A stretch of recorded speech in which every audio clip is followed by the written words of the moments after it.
They build really tiny elevators, even in new buildings. And then when there is a large enough elevator to move furniture into, they always have no furniture allowed in the lift. Like that's the case with our building. No furniture allowed in the lift. So you have to get these external lifts.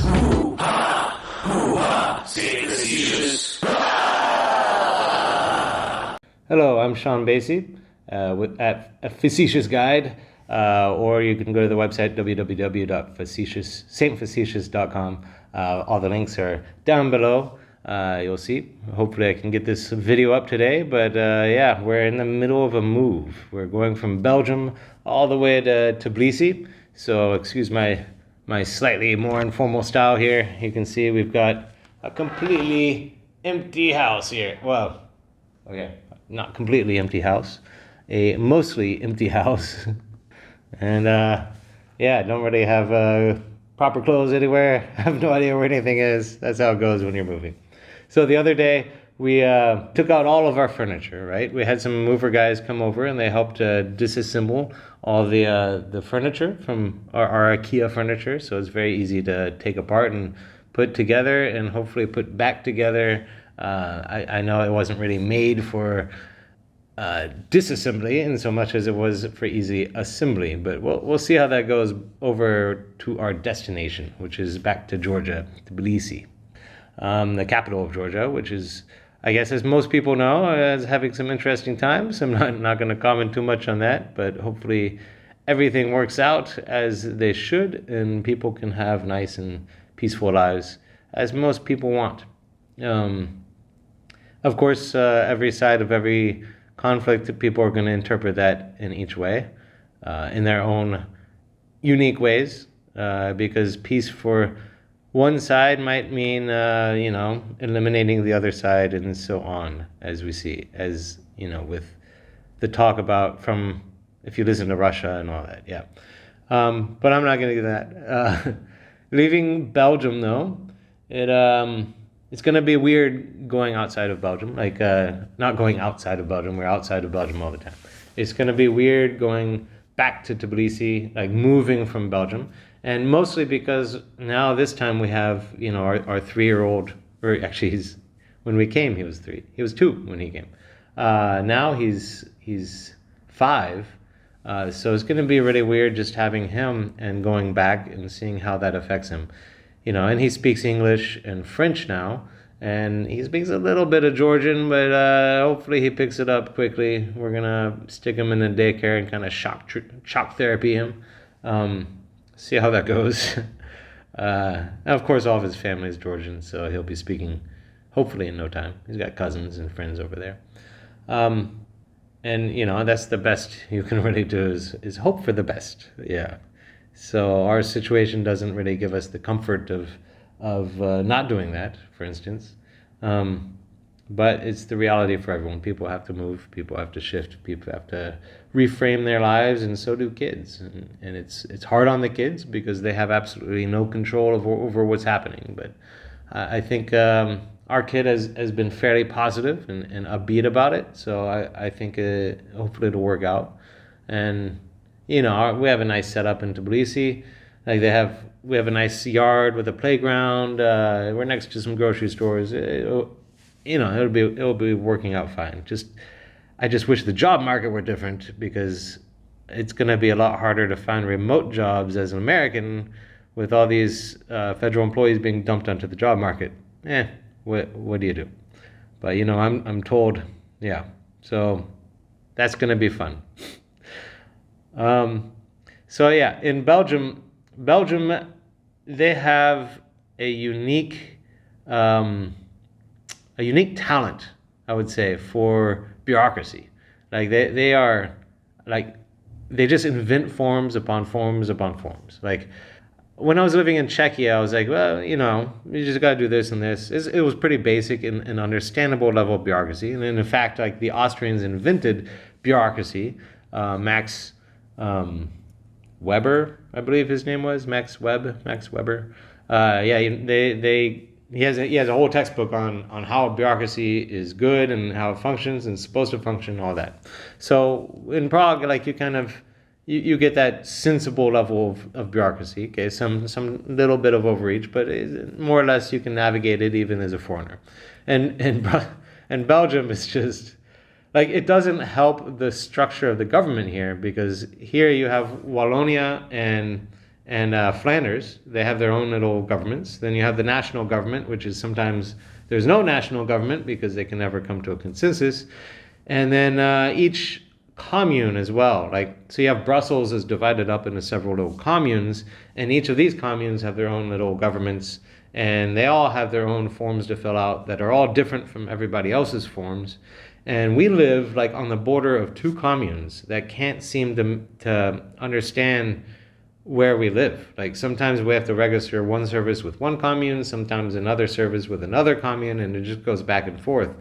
So now with online things, this is very important to know. Like, if you move to Belgium and move to Brussels especially, it's very important to know which online portal your address needs to be referring to. Like, you need to be on, like, whether it's Osiris or Iris or I'm sure there's others. I only know those two, the Etterbeek and Bruxelles, Vieux de Bruxelles, which is like the technically Brussels city portal.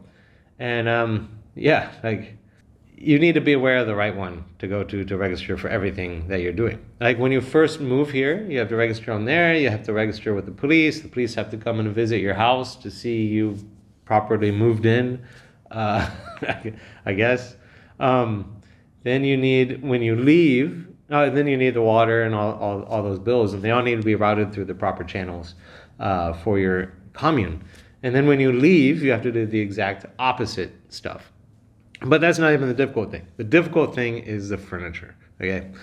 The way they design buildings here. Like, okay, in the Netherlands, the old-fashioned way, probably not the new way, the old-fashioned way was to have a little hook knob at the top of the building. And if you go to like Amsterdam or Utrecht or all these other towns with the older buildings, you'll sometimes see those hook knobs are still there, and those were to be used as kind of pulleys to bring up furniture and go through the window. Now, the modern equivalent is to have a lift truck that comes in and lifts up the furniture to the window and takes it back down. And it's a really exciting process to watch, to be a part of this time. I was a part of it, putting furniture on that elevator. Now, to do that, of course, they could just build new buildings with large elevators internally so that you could put furniture in there, but they don't. They build really tiny elevators, even in new buildings. And then when there is a large enough elevator to move furniture into, they always have no furniture allowed in the lift.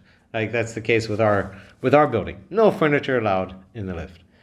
So you have to get these external lifts that go up and down for your furniture, which is kind of fun. Like, as I said, my kid was very interested in it as well for about 5 minutes, and then he wanted to go play something else.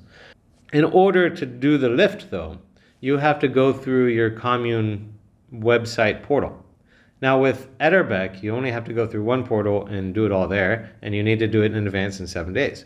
But in Bruxelles, Vieux de Bruxelles, you have to do it within 10 working days, and you have to do it with the appropriate, you have to first register with one group that on Osiris saying you have the right to have a lift on the street, and then you have to go through a second online portal that says you have that actually reserves the spots for you. Now, you could do it without reserving spots, but I wouldn't recommend it because this is Brussels and like parking is premium. However, our building actually doesn't have any parking spots in front of the building. And this is where it gets kind of funny because like we reserved the space in front of our building so that nobody parks there. People park there anyway because there's no reason to not have parking spots. So that's why we decided to go ahead and reserve the spots. Now, the city of Brussels puts out 2 posts to reserve the spaces, but they put it out for Tuesday instead of the Sunday that we were moving. And this is partly because our fault. We thought we had applied to the other town that we're on the border in, Etterbeek.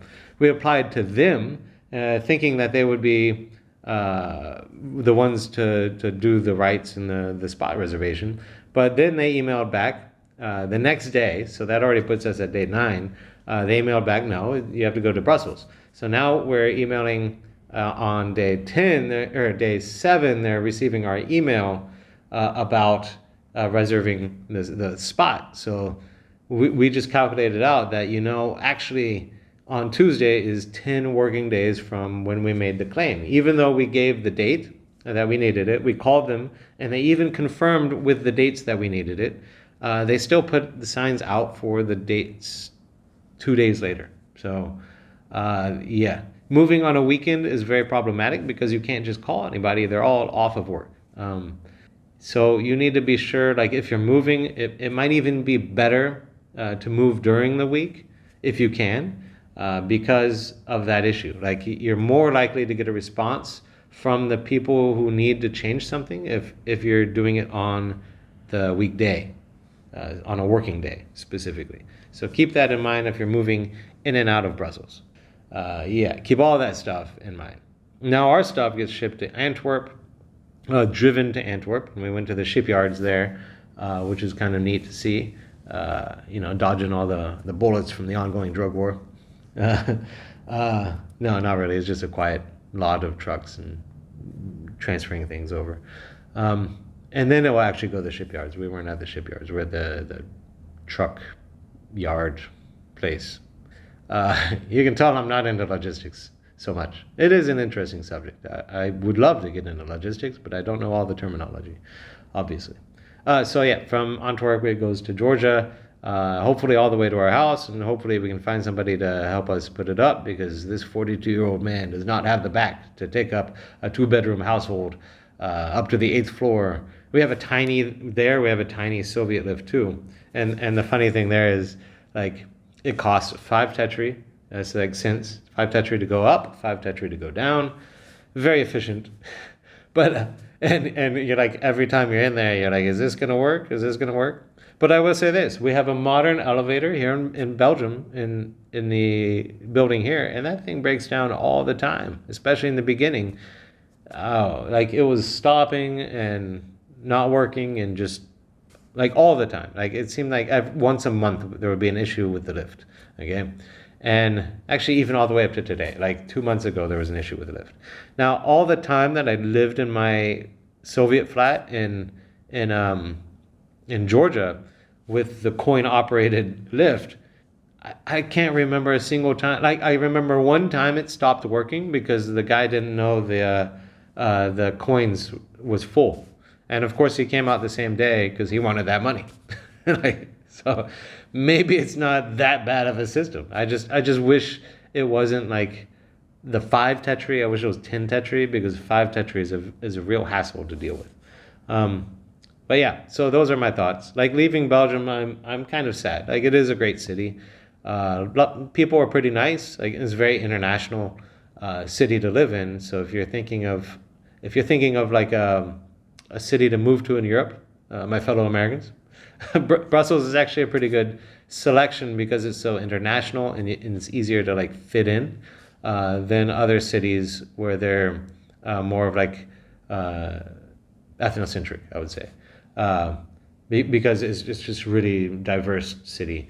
Not just because of, as some people groan, because of refugees, but also because there's just so many multinational things going on, because it's the center of the European Union. You have, of course, the European Parliament and Commission, which brings in people from all over Europe.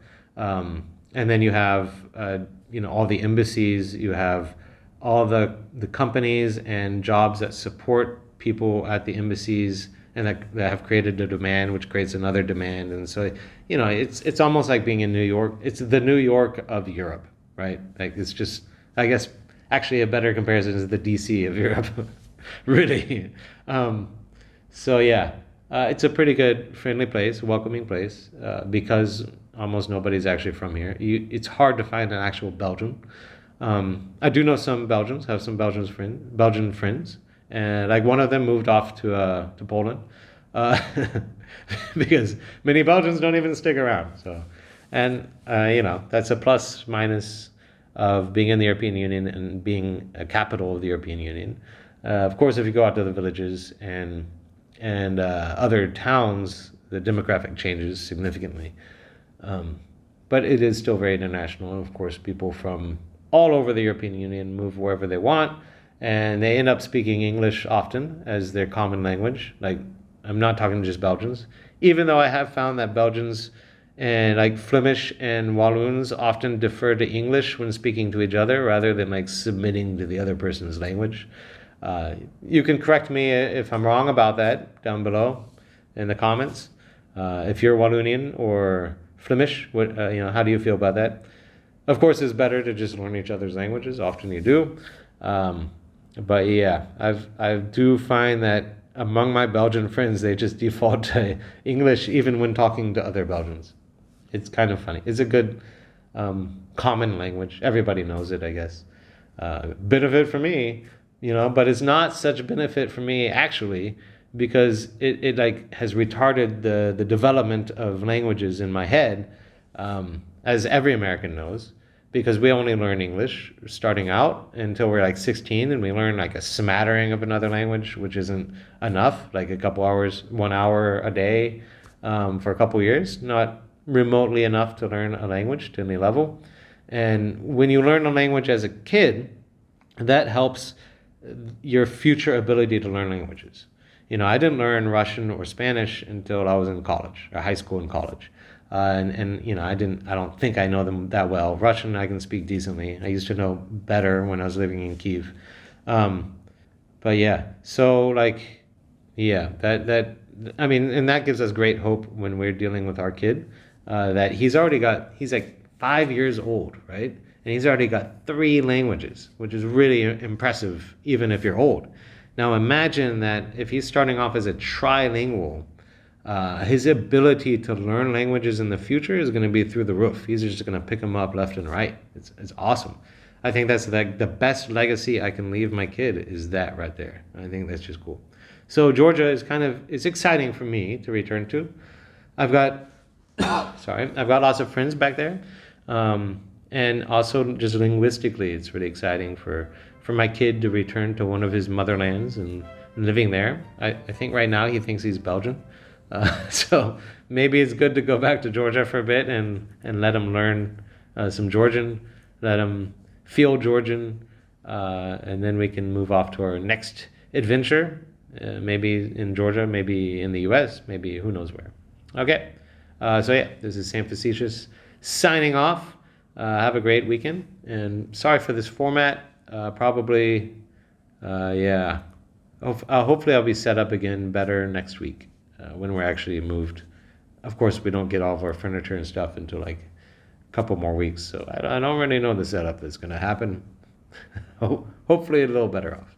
Okay, have a good weekend. Ciao.